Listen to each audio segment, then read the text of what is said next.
everybody, and welcome to the Paranormal Portal. I'm your host, Brent Thomas. Thank you so much for joining us today. We've got an epic show ahead, but just remember, if any of you have experiences you'd like to share, I'd love to hear from you.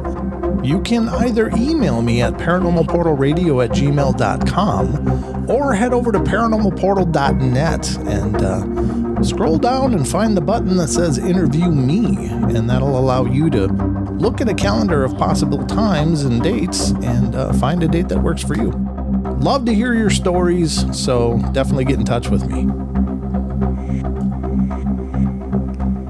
Hey everybody, and welcome to the Paranormal Portal. Hope you guys are doing great, and thank you so much for joining me today. My name is Brent Thomas if you're new to the show, and I'm thrilled that you're here. Thank you for all your love and support and continuing to introduce others to the Paranormal Portal. Got a fantastic show for you guys today. I am joined by a friend whom I've known in this arena for a number of years, and we're going to go on a journey through his encounters and his experiences with both cryptids and ghostly haunting stuff, supernatural. So I want you guys to help me welcome Mr. Tex to the show. He comes to us from Tex's Front Porch YouTube channel, and he's joining us today and going to take us on a ride. So buckle up. We're going in.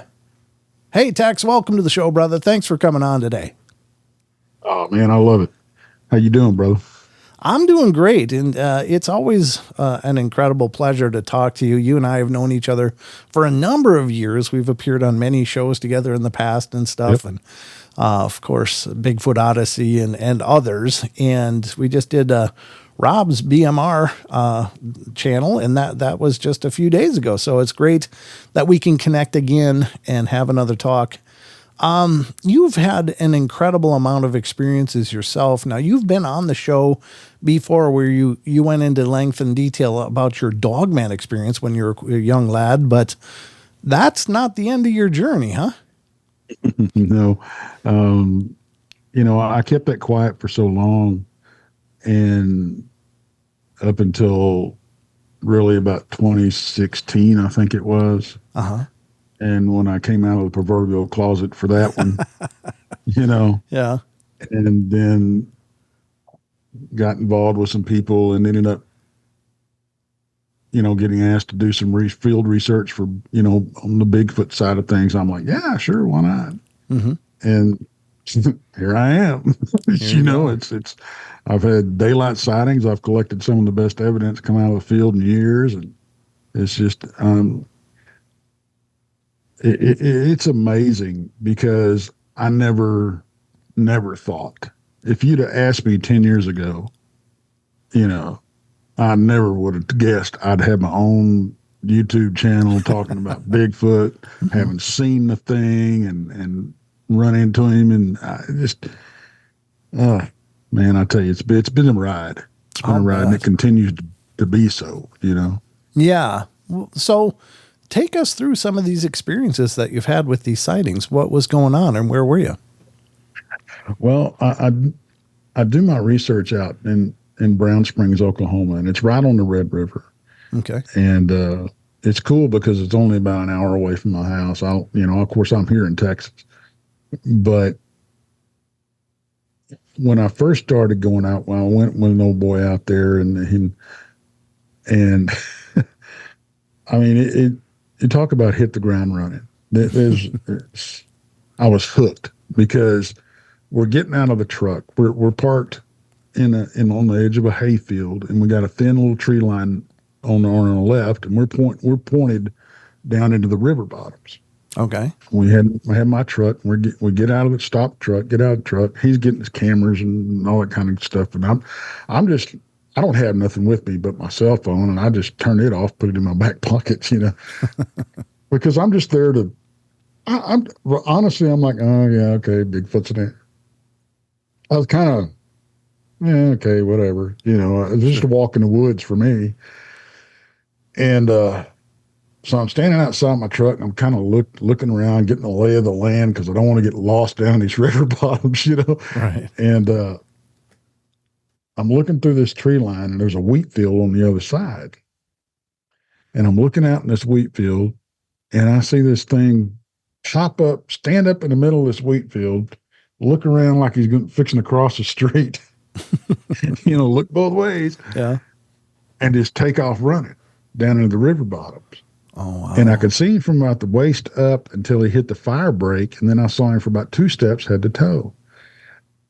And he was, unless this old boy hired an 8-foot basketball player and put him in a hairy suit, I saw Bigfoot. Wow.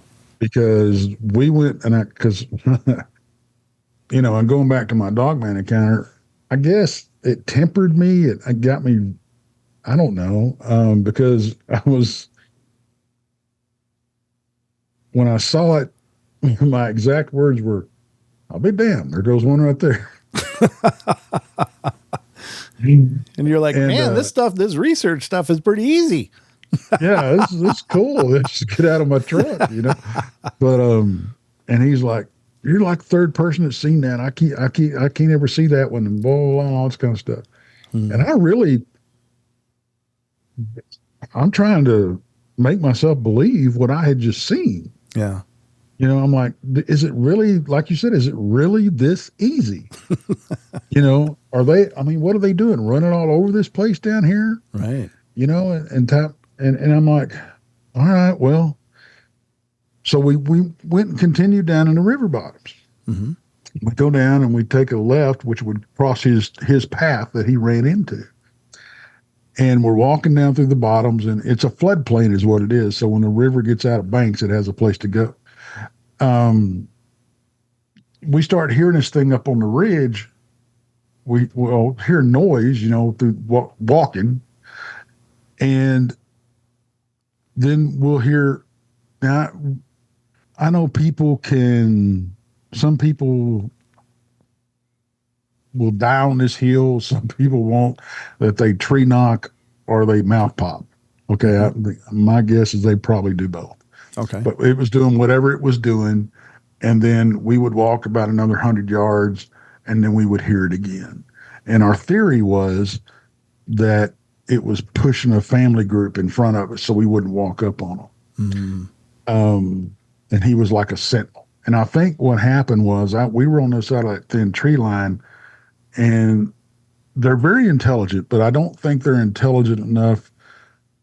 I almost think they have the mindset of, if they can't see us, we can't see them type thing, sure. Like a little kid. Right. And I think that's what happened, because I don't think he thought he was in the clear because we were on the other side of the tree line, but no doubt he knew we were there. But so anyway, that was pretty much that first encounter. And after that, I was hooked, and I started going back, and he didn't want to go at night. Okay. I did. So I started eventually going out by myself, and I would spend days and nights at a time out there by myself. And I started having encounters. Things would start coming up to camp. I would start, I would hear things. I was getting rocks thrown at me. I would, and all this kind of stuff. Well, one thing that's out there that I was really fascinated with is there's an old graveyard that sits up about 100 yards off of the road, up on a hill. And the youngest death date in that graveyard is 1924. Oh, wow. Okay. And it was supposedly originally a Indian burial mound. And then the guy that, he was Native American. He owned this place, but he wasn't a real good guy. He supposedly owned like over 100 slaves, and he used that as his family burial ground. And then the community started using it, and it's really decrepit. It's been vandalized and everything. Oh. But so there's a lot of energy up there. Mm-hmm. And I wanted to go up there, and I went up there during the day with that other fellow, and I thought, man, I got to go up here at night. And I was a co-host on his show for a few years. And I shot my mouth off once on on air, and I said I was going to go up there and do a solo investigation in the cemetery at night. And I'm one of these guys that if I say I'm going to do something, I'm usually going to do it, no matter how stupid it is. Okay. So I went down there. This was the first time I'd ever been down there at night, and I went down there and to do this, and I drive up to the bottom of the cemetery and I park my truck and I get out, and I'm hearing footfalls all around me in the woods, and I hear a few whoops over to my right. I'm like, man, I am freaking surrounded. Yeah. And I don't know, and I'm thinking, I don't know what this is, but there's a lot of them, whatever it is. And I'm like, I just don't feel good about this. Maybe this wasn't the smartest decision I've ever made. So I backed out, and I didn't, at that time down there, you didn't have cell service. And so I backed out. I drove back up where I had service, and I made a few phone calls, and everybody I called tried to talk me out of doing it. And I was like, no, I said I was going to do this. And it wasn't just that I said I was going to do it. I felt like I needed to do it on a personal level. Oh, sure. Okay. And so I loaded back up and went back down there, and I got out, and I could still hear a few footfalls, but I didn't feel like I was surrounded. I thought, okay, we're going to go ahead and do this. So I started up the trail with a little bitty pen light, a pocket knife, and a cell phone with no service. That's all I had. And so I hit my voice recorder on my phone, and started up the trail. And I'm walking up, and you hear me say on the audio, and I've got this on the channel somewhere. It's a long time ago, but it's there. But you hear me say, okay, I just heard a little growl over here to my left, kind of had a little purr to it. And this comes into play later. So remember that. So I get up to the top, right there at the top of the entrance of the cemetery, and I'm looking around. I got this little bitty pin light. I mean, this is not one of these LED good little flashlights. This is a little pin light with a bulb on the end of it. I mean, it's bad. Sure. And I don't know what I was thinking. I'm not the smartest. I'm not always the sharpest sandwich in the box. Okay. So anyway, as far as sandwiches go, yeah. Yeah. So I'm looking around over my left shoulder back in the trees, and I catch this eye shine about 2.5, 3 feet off the ground. And these eyes were about as big around as silver dollars and about 8 inches apart. Oh, that's quite a spread. And I'm like, okay, this is cool. And it starts playing peekaboo behind the tree with me, and I'm like, all right, this is pretty cool. Because I think I'm seeing a Bigfoot. Because I'm going through my mind, what else could have an eye spread like that? Right. It's narrowed down to horses and cows to be that big. Sure. But to be that low on the ground really doesn't make a lot of sense unless, one of them was laying down. That don't happen very often. And there wasn't, that place don't have like just cattle roaming around, Right. Or even horses for that matter. And so I'm looking at this thing and I'm watching it. I'm like, and I'm thinking, this is pretty cool, all right, like this is what I came here for. And then it stood up. And when it hit about shoulder height or so, I decided it was time to go. Yeah. Wow. And I said, well, maybe it's, I said, oh, blankety blank. Maybe it's time to go back out, Sure. So I walked back down, got in my truck, no further incidents, right?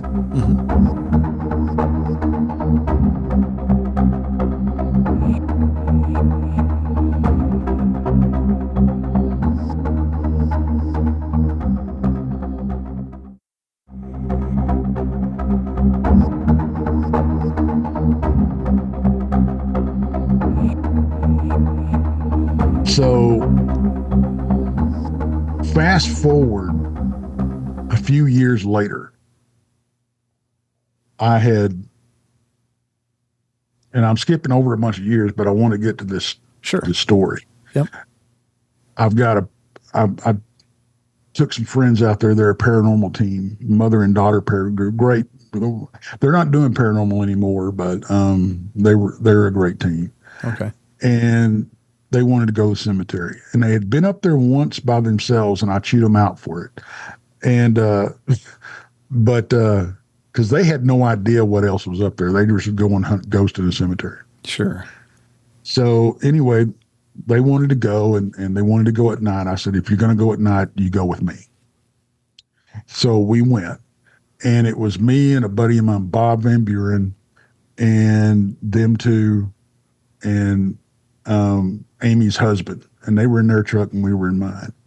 So we pull up at the bottom of the cemetery, and Jason McLean is back at camp, right? Mm-hmm. So we pull up at the bottom of the cemetery, and all of a sudden we're surrounded by 5 cop cars. Oh. Wow. I mean, we hadn't even got out of the truck. It was like, whoosh. I'm like, what in the world is going on? So we gingerly get out of the truck, don't shoot out there. And it turned out to be 3 sheriff's deputies and 2 tribal police. This is on, public lands and reservation and all this kind of stuff. So we get out of the truck. They're like, what are y'all doing here? And I kind of grin at them. And one of them looks at me and he goes, are y'all out here Bigfoot hunting? I said, well, yeah. I said, we're the Bigfoot guys and they're a paranormal team. I was going to take them up the cemetery. Well, we start having a conversation. I ended up talking to these cops for about 45 minutes. And they tell me, which is unusual for them to do this. They tell me that 2 of their officers had Bigfoot sightings in that area. Oh. And the main one I was talking to said he had a paranormal experience in the cemetery back when he was a teenager. So, and they asked us if we were armed, and none of us were armed, but Jason had a pistol back at camp, and that's what we told him. He said, well, we encourage everybody to carry a sidearm up here. Oh. I'm like, what? Yeah. He said, yeah, you can't carry a long gun unless you have a hunting license, but you can carry a sidearm, and we encourage that. I'm like, okay, why? Yeah. And they proceed to tell me that, well, everybody remembers the Tiger King, right? Tiger King, yeah. Yeah. Okay. Well, his outfit was about 40 miles away from where I researched. Oh. Okay. Well, when they shut down and throwed him in prison or whatever, the people that took it over moved it within, and I had no idea, within about 1.5 miles of where I researched. Oh. When they got shut down, they had 17 cats going accounted. 17 big cats going accounted for. Oh no, that's terrible. And so, and they've had reported tiger sightings down there. That's what these police were telling me. Oh. So we're like, oh, okay. Well, that kind of spoiled the mood, and they left, and because we were doing nothing wrong. But one thing weird about it was the reason they were there was they had gotten reports of 5 to 7 women in an SUV that were out there all dressed in black sacrificing chickens. Oh dear. And there's a lot of occult activity out there. Sure. Hence, I think a lot of the bad juju energy going on out there. But we obviously were not that coven of witches. Right. So we go back to camp, and we're telling Jason about what's going on, and we find Jason in his car with his 44 in his hand. Oh no. And we're like, what's going on? He says, man, I don't know. He goes, I was sitting here, everything was fine. And he said, oh, I got this sudden, just overwhelming feeling that my life was in danger. Oh. He goes, no reason. I didn't hear nothing. I didn't see nothing. He goes, it was just overwhelming fear. And He goes, but it's gone now. I'm like, okay, well, that's weird. And then we proceed to tell him what just happened to us. And he had seen, unbeknownst to him at the time, the black SUV that they were looking for when he came in earlier that evening. Oh, okay. So I told him about the whole tiger situation and everything. He goes, that's what you ran into that night, that eye shine. Now think about what I said when I was walking up the trail. Oh, I just heard a growl with a little purr to it. Right. Oh no. Good God. So yeah, that's one of the non-paranormal things that I've had happen to me up there. But anyway, go back when I first started and everything.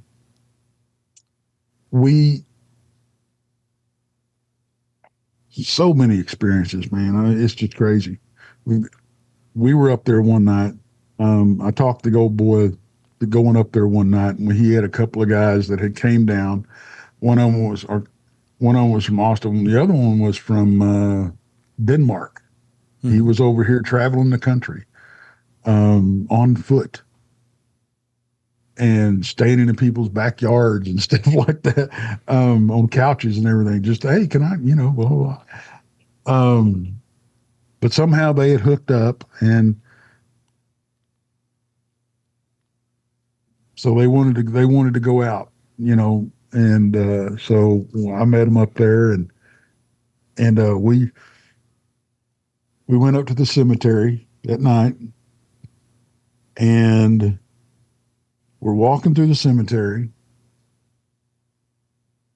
and we're in a single file line, and I'm leading, and then all of a sudden, I get dizzy, I get weak, I break out in a cold sweat, I get pale, and I stop. Everybody kind of walks past me, and I'm leaning I'm hugging a tree, and they turn around and go, man, what's wrong with you? You look, I'm just, all the color is gone. And I'm like, I don't know. I feel like I'm fixing to pass out.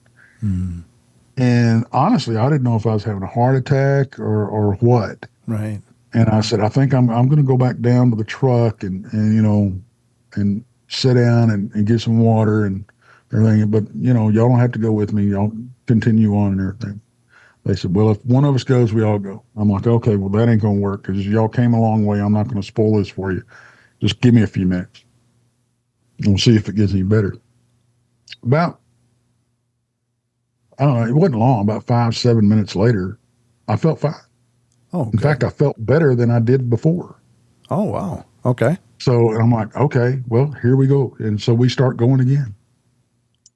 And we're walking through on the outskirts of the cemetery, and we're walking through the woods, and we come across this big cedar tree, probably 40 feet tall, and all the limbs have been stripped off of this thing on one side up to about 15 feet. Oh, okay. And they're not cut, stripped off, and they're laying down at the bottom, piled up, and something has been bedding on them. Oh. Now, cedar is a natural bug repellent. Sure. That's why they build cedar chest. Okay. Yep. So, but something had been bedding in these things on all these cedar limbs. I'm like, okay, this is what, because when I see something that's odd, a tree break or whatever, I try to come up with a natural reason that this has occurred. Sure. I don't just jump to, oh, that Bigfoot did it. Good. There's too much of that out there. Yeah, there is. Yeah, there sure is. I am not a proponent of red circles. That's my nemesis. So anyway, I'm thinking, what in the world could have done this? Well, if it was human, they'd have cut the limbs off. They wouldn't have broke all these limbs off. We have the occasional small black bear up there. Mm-hmm. where does that leave you? Right. You know? So anyway, this is all cool and everything. So we start walking again, and I spot this game trail that leads off of the back of the cemetery back there, going down the hill. And it's a big game trail. And I said, hey, let's go down this game trail. And we're single file. There's 4 of us, and I'm in the lead. And the old boy that set all this up, he's in the back. And I kid you not, I take 2 steps towards that game trail. And we felt it as much as we heard it. Right. I mean, and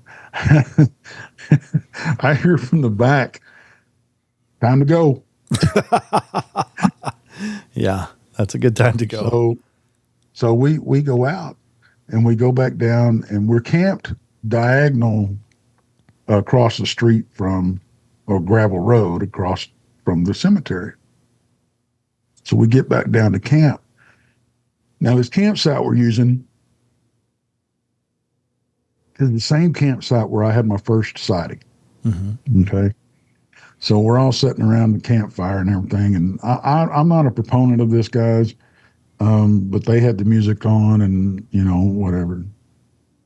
I don't go camping to listen to music. Right. Okay. Right. I go camping. I get out in the woods to listen to nature, get closer to nature. Right.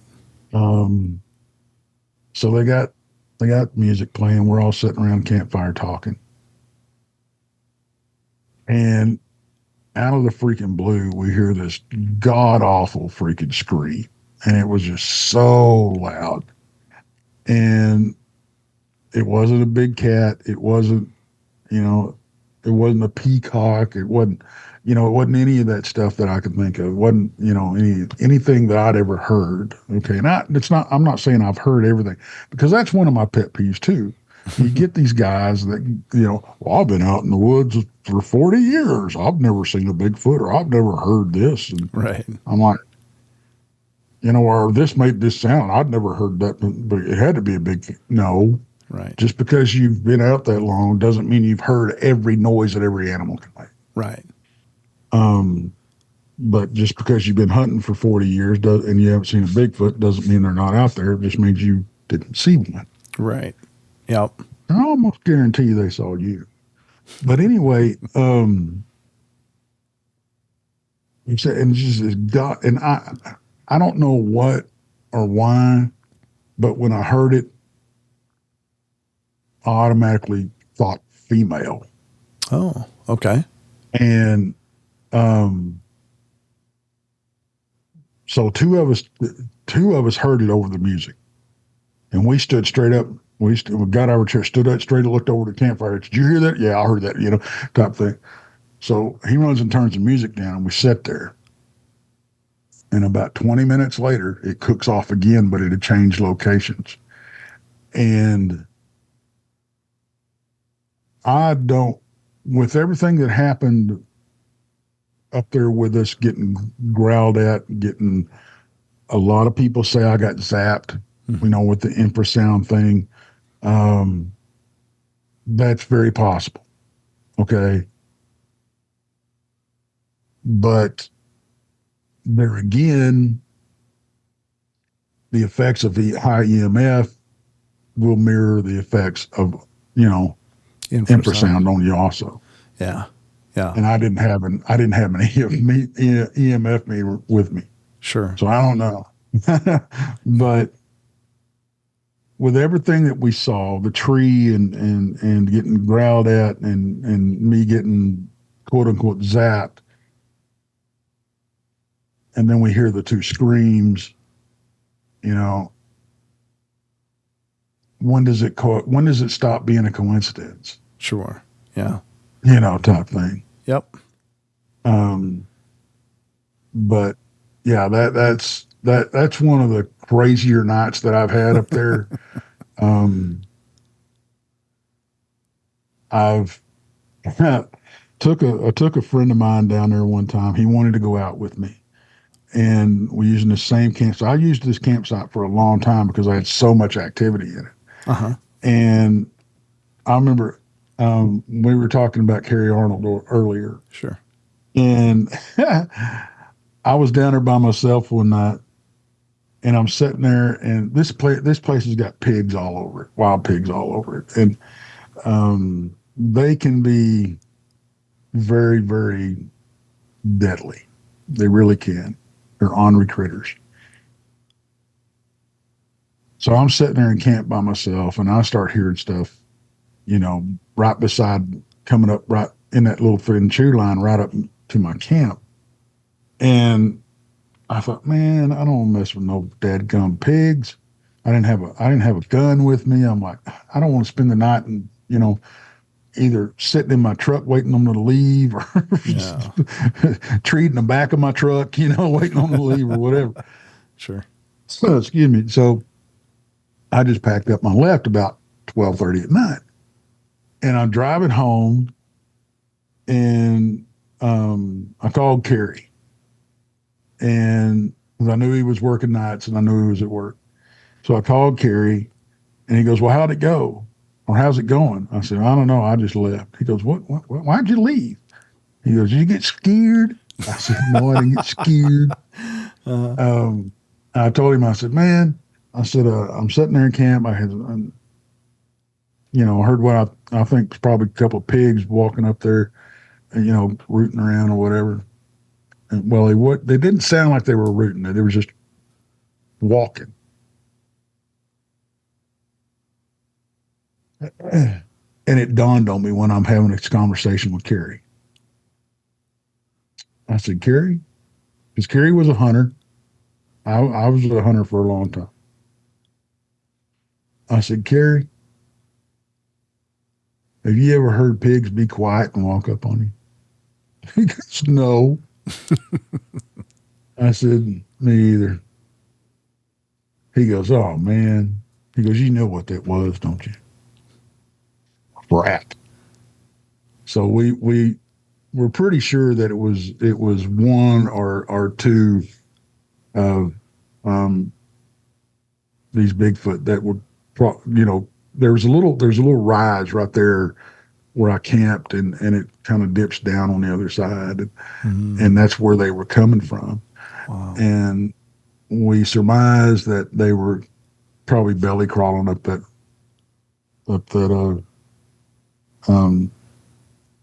That embankment. Yeah, that little ditch right there. And I'm like, crap, I missed that. So I was mad at myself. But then anyway, I had a guy go out with me one time, and we get there, same campsite. We said, really wasn't nothing going on. We had about, I don't know, an hour till dark. Well, let's go walk around the bottoms a little bit. So we go walk into the bottoms, and we get down there, and we found something really cool. It was a big, big oak tree, and it had been blown over. I'm not saying Bigfoot pushed it over. Sure. It had been blown over or whatever. But underneath this tree was an area that was dug out. Oh.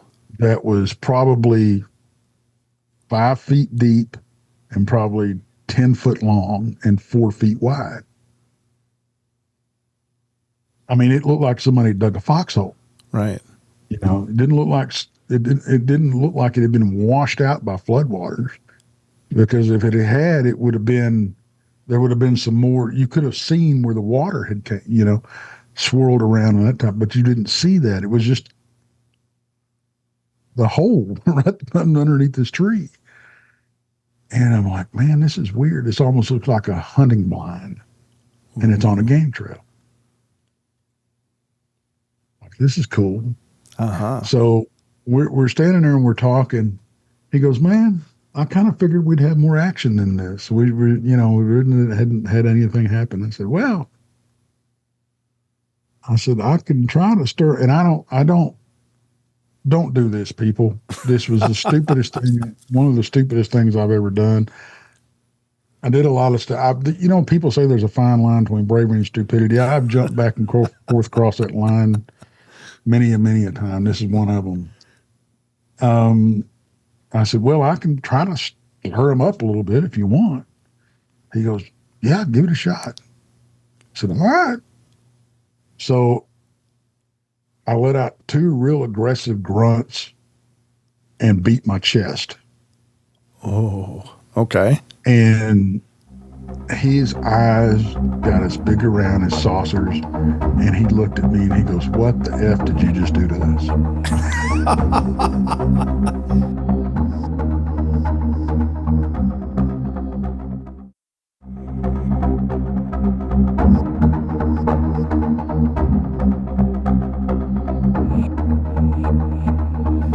Wait a minute. I'm going back to camp. And he turned around and left me standing and went back to camp. And I'm laughing. And I said, all right. I said, so I started to follow him. And then over to my left, a little ways off, I hear thump, thump, thump. Oh, no. Now, if you've ever heard somebody slap sand, that's what it sounded like. So what I think happened when I did that, I don't know if whatever it was, I think it jumped out of a tree. And whatever it was big, and it hit that sand, and it boom, boom, boom. Oh. Those are footfalls. I'm like, oh, okay, cool, So we go back to camp, and we're sitting around camp, and nothing really is happening. And we heard some stuff, but nothing real definitive. And we decided we're going to rack it, go ahead and lay down. Well, he had set up a hammock right beside my truck, and I was going to sleep in the back of the truck. So I crawl up in the back of my truck, and I'm laying facing out and watching the campfire. And he crawls in his hammock. It's totally enclosed hammock, Sure. And I start hearing this through the trees. I'm like, and I start looking, and we got almost a full moon, and I'm looking, and I start seeing these little things sailing through the trees. Oh, it's throwing rocks? It's throwing little pebbles, and they're sailing through the tops of the trees at us. Oh. And I'm like, oh, this is all right. Well, then they start dinging his hammock with them. Oh, no. Well, so he got what he was looking for. He got some action. But it was funny because about the same time that this was happening, I hear something over on the side of my truck coming through the leaves. And I listened for a little bit, and I thought, oh, okay, I know what that is. Well, he didn't. And he comes out of his hammock with pistol in hand. What is it? What is it? What is it? And here comes this armadillo. Scared the hell out of him. Oh, no. And so and to this day, I tease him about a squatchadillo. So, sounds like a great T-shirt design. Right. It's the place never disappoints. I mean, there's been probably half a dozen people that went in there with me and had their first sighting. Wow. Brandy had her first sighting up there with me. Oh, fantastic. Brandy from Blondes and Booze. Okay. Wow. Yeah. In fact, we saw it at the same time. We sat there and watched it. So let me ask you, Tex, because it is always a curiosity to me, and knowing that we know so incredibly little about these things, other than the feelings of caution where you went, okay, well, we should probably get out of here. Did you ever fear for your life? I mean, because what if they did attack, and what recourse would you have? I mean, they could dispatch us in a heartbeat. Yeah. So yeah, where were you at with it when you're having these encounters? Well, the thing about it is, I look at it this way. Same way I looked at my Dogman encounter after I had it, after I got over this whole shock of the initial thing. this thing wanted to kill me, it could have. Okay. It had been in the area for a long time, a few years. Fair enough. Yeah. It never bothered me. I don't think it was meaning for me to even see it that night in the first place, or that day in the first place. Okay. I look at the same thing with Bigfoot, because do we hear about the person going missing or whatever and that type of thing? And we hear about attacks, and I mean, it does happen. Okay. But if they I'm not gonna stop doing something I love, which is camping and getting out there, just because something might happen. Sure. Yeah. I think something really has to go sideways with them for them to get to that point, because Probably. I don't. I think they're just as different as you and I. There are. I'll use this. I think they're raised up different to have different tolerances for humans. No different than, let's say, these. Okay, bear with me here. Imagine you're going down to South America. Okay, you're going down the Amazon. Okay, you're going down there in your little boat. And you see a little village. Okay, you paddle up to this little village. You walk in. They treat you like a god and treat you to a feast, and open arms and all that kind of stuff. Say your goodbyes. You get in your little boat. You go about 5-10 miles down the river. See another little village. You're like, oh, this is cool. You roll up and walk into the village. And you are the feast. Yeah. Yeah. Okay, I think it's the same thing.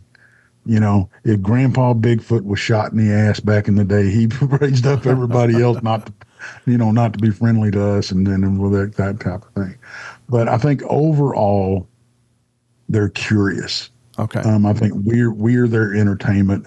I don't think they are, these monsters waiting behind every tree. There are people out there in this field that consider these things monsters. Right. And personally, I just think they need to get over their own fear, because I'm still alive and kicking, and I've been up close and personal with these things. Yeah. Yeah. And if they wanted to kill me, and anybody and I don't want to scare anybody really, but if you've been out in a state or national park or out camping out in the boondocks, more than likely they've been around. Right. Right back to what we was talking about earlier. I've been hunting 40 years. I've never seen a Bigfoot. Yeah, but they probably saw you. Yeah. Yeah. I think. So, I just don't think can they be dangerous? Yeah. But they're no different than any other apex predator that's out there. Sure. I was in more danger with that damn tiger than I was a Bigfoot. Yeah, I just can't. Okay. You walked right by it. Oh my God. That's just, I mean, the weird part about that story is that you're like, wow, that's weird. That's a weird sound. But then later you find out, wow, there's 17 large cats that are unaccounted for. It's like, oh. Yeah. I mean, then that's 400 or 500 pounds of all muscle, claws, and teeth. There's not a damn thing you could do if they were going to, come after you. No. And much the same, I think, for these cryptids as well. I mean, if they were, you're right. If they were motivated to hurt us, we would be just missing in the woods. Now, there are people that go missing in the woods, and perhaps that's a percentage of them. But I think you're right. The body of reports and encounters that people have are largely benign. Like they'll come in and curious, or maybe even harass people out of a place, and even shadowing them in the woods and stuff, but they don't go out of their way to hurt and to cause people to lose their lives. So I got to give it to you there. I think you're absolutely right that if they wanted us done, we would have been done. Yeah. So why would they wait around and just give us all these encounters? They obviously don't want to hurt us for the most part. But like you say, for the most part, there are individuals, and you never know what their experience is. Maybe their, mom lost the use of a limb because some guy went, "What's that? I don't know. Let's shoot it." And, Yeah. so Yeah. there's plenty of stories to suggest that they're very familiar with what our, firearms are. But yeah, it's curious, isn't it? You talked about them being intelligent. What would you equate their intelligence to that of a child, or maybe somewhere rivaling us, or some other kind of intelligence than what we're used to? I think they're on par with killer whales. Okay.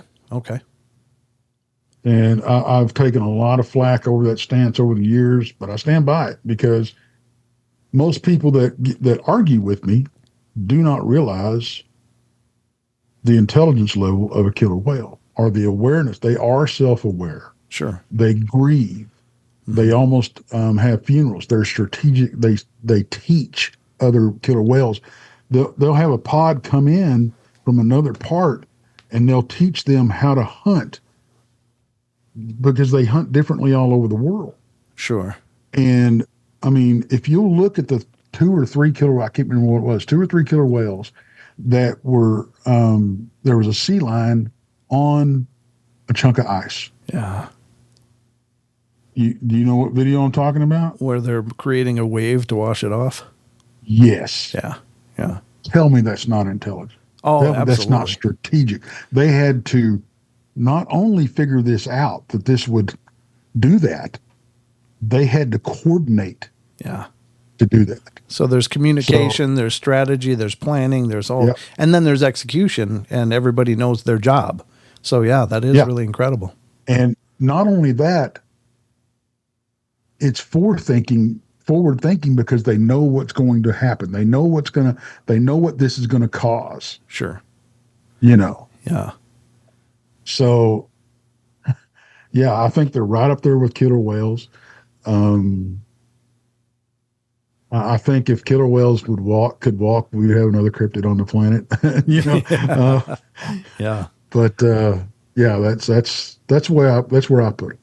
Yeah, I think that's fair enough. And it's speculative, but you're right. There's certainly plenty of examples of them. And I always think about the psychological warfare that Bigfoot are attributed to. I mean, they start out with maybe some odd sounds around a camp. Maybe the next night they'll kind of come in and circle tents and stuff like that. And then the next night they might throw pine cones, and then but it's this escalation. If they want you out of an area, it seems like they extraordinarily excel at this psychological pressure. They don't let people get comfortable. Never. You don't sleep.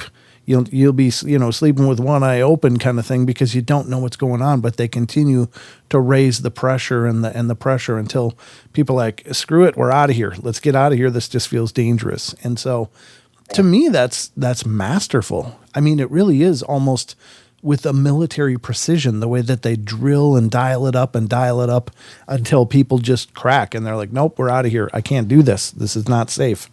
And they leave, so they do get what they want. And it is very strategic. So I'm with you. I think that's a pretty fair assessment, brother.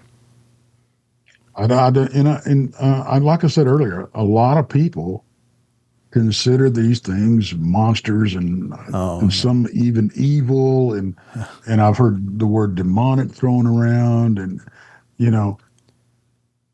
but I think they're a physical creature. I don't necessarily believe, or I don't want to say that. I don't at this point, I don't think they're paranormal in nature or supernatural. Okay. Or have those abilities. I just don't. Okay. Because I haven't seen any evidence of it. Sure. When we start talking about the whole mind speak thing, and there's a lot of people, a lot of good, dear friends of mine that I respect tremendously have had these interactions, encounters, whatever you want to call them, with this. And it worries me because paranormal 101, spirits are going to lie to you. Sure. Okay. How many times have we heard and even been involved in paranormal investigations where you get a child coming across, or you get a loved one coming across. Yeah. You know, they know your mind. And if you're out there looking for this thing and you're not being shy about it, you know, I mean, a lot of people running around the woods going, here, Bigfoot, Bigfoot, Bigfoot. You know, I mean, you know, why wouldn't these things, these entities, these spirits, if you will, speak to you and tell you they're Bigfoot to get their foot in the door? Fair enough. Yeah. If they know that's what you're looking for, Yeah. you know, and all it takes is an invitation.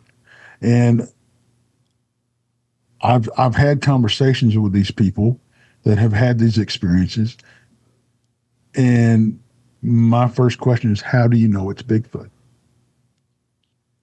And I get generally one or two answers.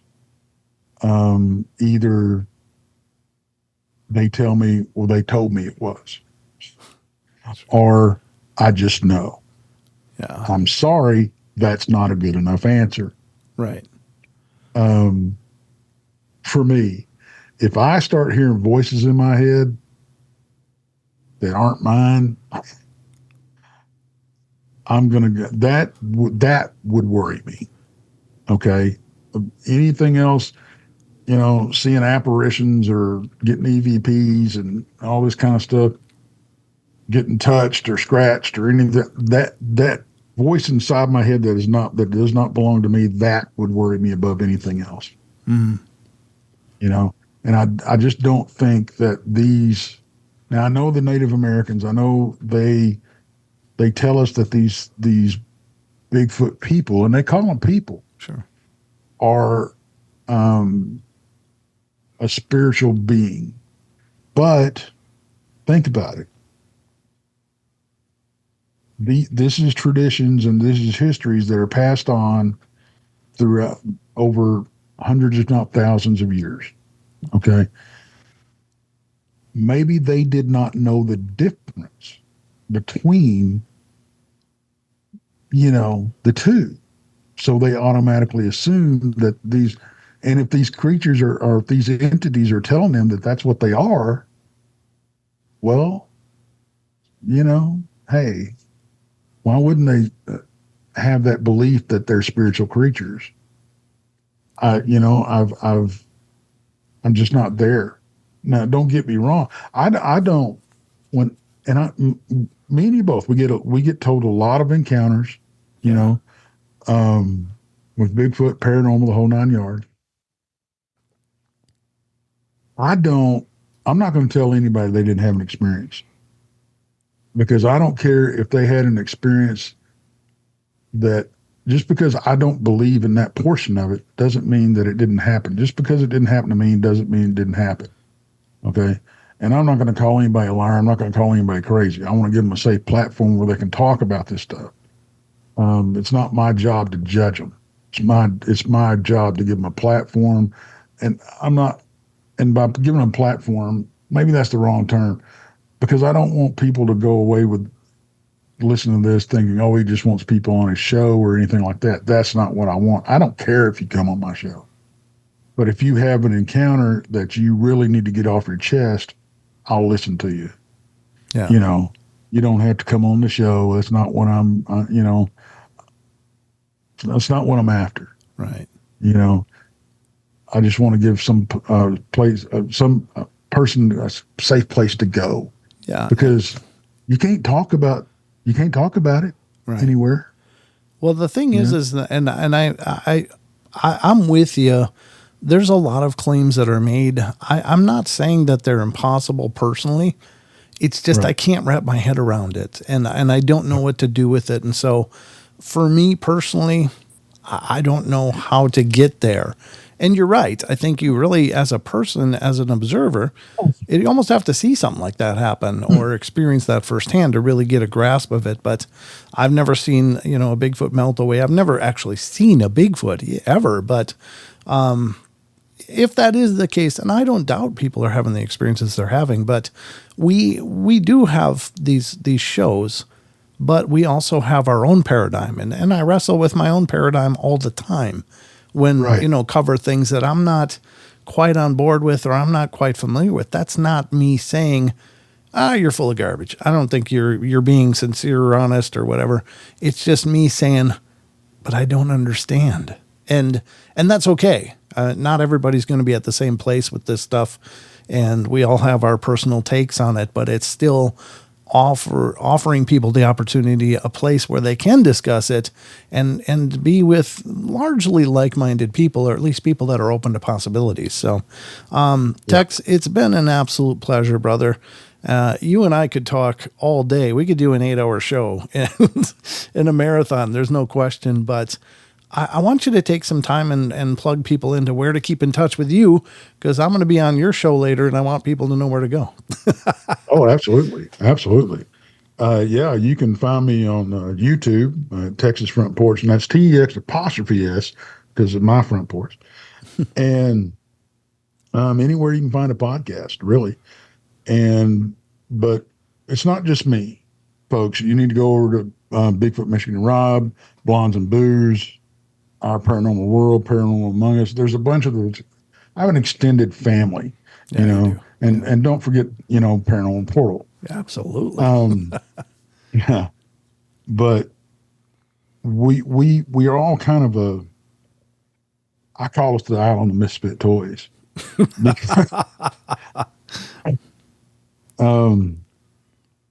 But yeah, that's where you can find me at. You can also watch what is it, Dogman Triangle, Werewolves of Lone Star State, from Small Town Monsters. I was on that. Oh, really? Oh, fantastic. Yeah, I didn't even know that. Yeah. I just saw that on I think it was Prime. And I was like, I should watch that, but I wanted to do it when I got a chance to really sit down and focus on it. So I haven't watched it yet, but I was like, this looks great. And I haven't even another reason to do it.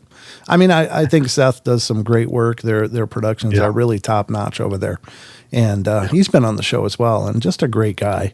But yeah, I'm going to have to watch that. I did not know you were on there, but I'm going to for sure check it out. So, but thanks again, brother. It's been an epic discussion as always. Now we've covered Bigfoot and Dogman, so the next time you come back, we're diving into the ghosts. That'll work. Yeah. These are very thematic shows that we do together, apparently. So, because I got to tell you, even on the Bigfoot side of things, we didn't barely scratch the surface of what I've had. Oh, I'm with you. I can tell that you've got a whole encyclopedia of events up in your head. But thanks again, brother. It's been a real pleasure, and we'll definitely get you back and continue these discussions. Thank you, man. I love you, brother. Love you too, Tex. Thanks again, brother.